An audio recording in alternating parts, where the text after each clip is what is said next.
Accounting principle के कुछ types होते हैं। एक तो है अकाउंटिंग कॉन्सेप्ट और अजम्पशंस। तो ये आपके जो हैं ये अकाउंटिंग कॉन्सेप्ट एंड अजम्पशंस हैं, और ये हैं अकाउंटिंग कन्वेंशंस। ठीक है, ये दोनों में बहुत स्लाइटली डिफरेंस होता है, लेकिन थोड़ा सा अपन ध्यान रखें। अगर कोई पूछता है कन्वेंशन तो आपको ये आंसर देना है, full disclosure, consistency, conservatism, maturity. और अकाउंटिंग कॉन्सेप्ट है तो business entity concept, money measurement concept, going concern concept, accounting period concept, historical concept, dual aspect principle concept, revenue recognition concept, matching concept, accrual concept and objectivity concept, है ना। तो ये सब आपके type हैं। अब अपन इनको थोड़ा सा समझेंगे। मैचिंग प्रिंसिपल तो आपको ये कहता है कि अगर यहाँ आप P&L में 2007 की इनकम दिखा रहे हैं तो आप यहाँ एक्सपेंसेस भी अपोजिट साइड में 2007 के ही दिखाएंगे, जिससे कि प्रॉफिट आपको किसका पता लगे, 2007 का। ये मैच करने चाहिए कि यहाँ 2007 का तो यहाँ भी 2007 का ही हो, है ना।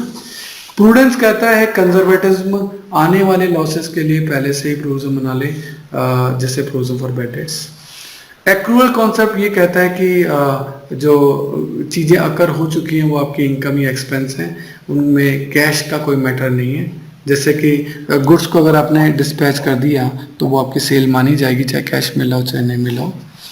रेवेन्यू रिकॉग्निशन कॉन्सेप्ट तो आपको ये बोलता है कि सेल कब मानी जाए, जब गोडाउन से गुड डिस्पैच कर दी जाती है तो ही उसको सेल मानना चाहिए। ऑर्डर मिल गया तो हम उसे सेल नहीं मान सकते, जब तक कि गुड्स गोडाउन से रवाना ना हो जाए हम उसे सेल नहीं मानते। एक होता है ऑब्जेक्टिविटी कॉन्सेप्ट। ऑब्जेक्टिविटी कॉन्सेप्ट ये कहता है कि आपको पर्सनल बायस जो है ना वो नहीं रखनी चाहिए अकाउंट्स बनाने में, है ना। जो सपोर्टेड वाउचर है वो पूरे देने चाहिए और हर चीज़ का ऑब्जेक्टिव होता है उस पॉइंट ऑफ व्यू से।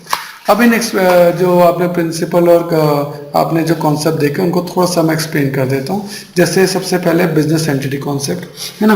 बिजनेस एंटिटी कॉन्सेप्ट क्या है कि आप अपने पर्सनल ट्रांजैक्शन और बिजनेस ट्रांजैक्शन को अलग अलग रखना चाहते हैं। इसके पीछे रूल है बिजनेस एंटिटी कॉन्सेप्ट का कि बिजनेस और बिजनेसमैन दो सेपरेट पर्सन्स होते हैं। मनी मेजरमेंट कॉन्सेप्ट क्या बोलता है, only those transaction can be recorded in the books जिनको कि हम मनी में मेजर कर सकते हैं, है ना। इसका मतलब हम क्वालिटेटिव ट्रांजेक्शंस को अपने अकाउंट्स में नहीं दिखा पाते। गोइंग कंसर्न कॉन्सेप्ट क्या कहता है कि business will continue for indefinite period, business लंबे समय तक चलेगा, इसीलिए हम फिक्स एसेट को परचेज कर रहे हैं, जबकि हम उसका यूज़ अभी नहीं कर पाएंगे, हम उसका यूज़ आने वाले सालों में करेंगे, फिर भी हम उसे एसेट दिखा रहे हैं। Long term contract with outside parties, 3-4 सालों के लिए कॉन्ट्रैक्ट कर लिया, ईयर तो इसी साल खत्म हो जाएगा, कोई बात नहीं, हमारा बिजनेस चल रहा है तो हम 3-4 साल के कॉन्ट्रैक्ट भी कर सकते हैं। प्रीपेड एक्सपेंसेस जो इस साल से रेट नहीं करते, हम उनका पेमेंट अभी से ही कर रहे हैं, तो ये भी आपका गोइंग कंसर्न कॉन्सेप्ट में है।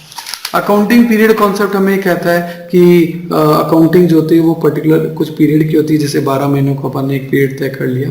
The life of business should be divided in time intervals, है ना। बिजनेस को कुछ इंटरवल में बांटा जाता है और ये इंटरवल जनरली 12 महीने के होते हैं। Generally it is divided in 12 month, और ये फाइनेंशियल ईयर और कैलेंडर ईयर होते हैं। फाइनेंशियल ईयर 1 अप्रैल से चालू होकर 31 मार्च नेक्स्ट ईयर में खत्म होता है, जबकि कैलेंडर ईयर उसी साल की 1 जनवरी को चालू होगा और उसी साल 31 दिसंबर को खत्म हो जाएगा। आजकल जो ट्रेंड चल रहा है वो 1 अप्रैल वाला ही चल रहा है। नॉर्मली क्वेश्चन इसी के होंगे। कॉस्ट कॉन्सेप्ट और हिस्टोरिकल कॉस्ट कॉन्सेप्ट ये कहता है कि फिक्स एसेट जो है वो शोन होनी चाहिए अपनी परचेज वैल्यू पे, यानी जितने में आपने एसेट्स को खरीदा है आप उसी वैल्यू पर एसेट्स को दिखाएंगे, मार्केट वैल्यू से वो अफेक्टेड नहीं होनी चाहिए। हाँ, डेप्रिसिएशन अगर कोई है तो आप उसे लेस कर सकते हैं, ये बात भी यहाँ लिखी हुई है। डुअल एस्पेक्ट प्रिंसिपल हमें क्या कहता है कि every transaction always affect at least 2 account, 2 account को तो ट्रांजैक्शन करेगा ही, कि अगर कोई अकाउंट कहीं डेबिट हुआ है तो सेम अमाउंट से कोई ना कोई अकाउंट क्रेडिट भी हुआ होगा, ऐसा डुअल एस्पेक्ट प्रिंसिपल बोलता है। रेवेन्यू रिकॉग्निशन कॉन्सेप्ट बोलता है कि when income is likely to arise, when income should be realise, कब अराइज होगी कब रियलाइज होगी, इसको आप कैसे तय करेंगे। तो if on the basis of accrual है, अगर आप एक्रूअल है तो जैसे गुड डिस्पैच की या जब भी सर्विसेज डिलीवर की आप उसको इनकम मान लेंगे, जो कि कैश मिलेंगी। जबकि अगर आप कैश बेसिस पे अकाउंट बना रहे हैं तो आप अपनी इनकम तभी मानेंगे जब कैश मिल गया है, और एक्सपेंस भी आप तभी मानेंगे जब कैश पेड हो गया है। एक्रूअल बेसिस में आप कहते हैं इवेंट हो गया तो इनकम और एक्सपेंस हो गई, यहाँ कहते हैं कैश आ गया या चला गया तभी इनकम या एक्सपेंस को माना जाएगा। मैचिंग कॉन्सेप्ट क्या कहता है, revenue and expenses of same period should be taken, अगर 2007 के एक्सपेंस लिए हैं तो 2007 की ही इनकम लेनी चाहिए, ये बात अपन को ध्यान रखनी है ना। और ये अप्लाइड होता है किसमें, P&L और बैलेंस शीट में। ऑब्जेक्टिविटी कॉन्सेप्ट क्या कहता है? All transaction should be supported by voucher. Voucher होने चाहिए, एविडेंस होने चाहिए। अगर आपके वाउचर अवेलेबल नहीं है तो आपके अकाउंटिंग को ऑथेंटिक नहीं माना जा सकता। लिखा है without evidence accounting can't be authentic. बिना एविडेंस के अकाउंटिंग को ऑथेंटिक नहीं माना जाएगा। प्रिंसिपल ऑफ टाइमलीनेस ये क्या कहता है? Financial statement should be supported to management within appropriate time, है ना। फाइनेंशियल जो स्टेटमेंट जो भी आप बनाए वो विद इन टाइम जो है मैनेजमेंट को देने चाहिए, ताकि so that management can take decision on the basis of financial statement. वो इजीली उस पर डिसीजन जो है वो ले सके। सब्सटेंस ओवर फॉर्म ये है जैसे कि एक्चुअल कंडीशन जो है वो डिफरेंट होती है किसी लीगल फॉर्म से। जैसे आपने कार खरीदी तो आप कार के ओनर बन गए, बट लोन तो अभी भी चुकाना है। भाई कार आपने 10 लाख की खरीदी, आपने 1 लाख रुपए का उसको डाउन पेमेंट कर दिया, 9 लाख का लोन चल रहा है, तो इस कंडीशन आप कार के मालिक फिर तो 1 लाख की है। लेकिन ऐसा नहीं होगा, आप कार पूरी 10 लाख की एसेट में दिखाएंगे और 9 लाख का क्या दिखाएंगे? लोन। तो एक्चुअल कंडीशन तो ये कि आपको 9 लाख का लोन, आप कार के मालिक 1 लाख तक की है, लेकिन आप जो है लीगल फॉर्म से ज्यादा दिखाएंगे। एक्चुअल कंडीशन 10 लाख की आप दिखाएंगे एसेट्स को। Convention of full disclosure, all information and fact should be shown in the books. Books में सारे इंफॉर्मेशन देनी चाहिए। जैसे कंटिजेंट लायबिलिटी है, हम उसको बैलेंस शीट के नीचे फुटनोट में दिखा रहे हैं। क्यों? क्योंकि फुल डिस्क्लोजर कॉन्सेप्ट है, आपको each and every information books में दिखानी चाहिए। कन्वेंशन ऑफ कंजर्वेटिज्म और प्रूडेंस, कि आने वाले फ्यूचर लॉसेस को अभी से एस्टिमेट कर लो। कहता है एस्टिमेट ऑल फ्यूचर लॉसेस, सभी लॉसेस को एस्टिमेट कर लो। Make appropriate provision for future risk, सभी रिस्क और लॉसेस के लिए अभी से प्रोविजन बना दो।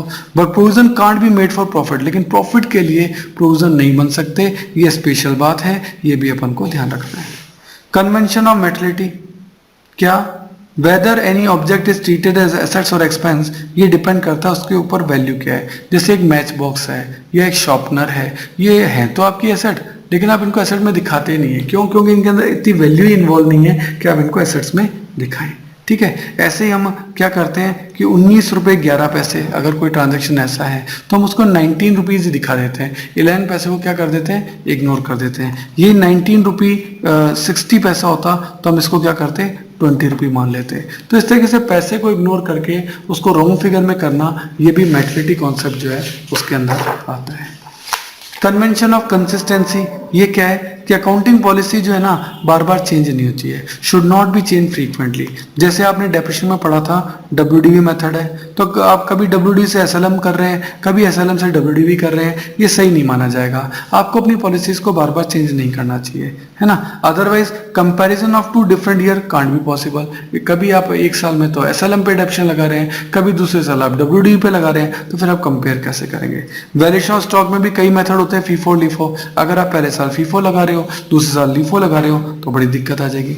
But change can be made, लेकिन कभी कभी चेंज जरूरी हो जाते हैं बेटर प्रेजेंटेशन के लिए। किसकी? फाइनेंशियल स्टेटमेंट की। फाइनेंशियल स्टेटमेंट की बेटर प्रेजेंटेशन के लिए कभी कभी चेंज जरूरी हो जाते हैं। तो फिर आपको जो भी चेंज आपने किया है उसको फुटनोट में क्लियरली दिखाना चाहिए कि हमने ये चेंज किया है, इसका ये इफेक्ट पड़ेगा और हमने ये चेंज क्यों किए हैं। तो ऐसा आपको कंसिस्टेंसी का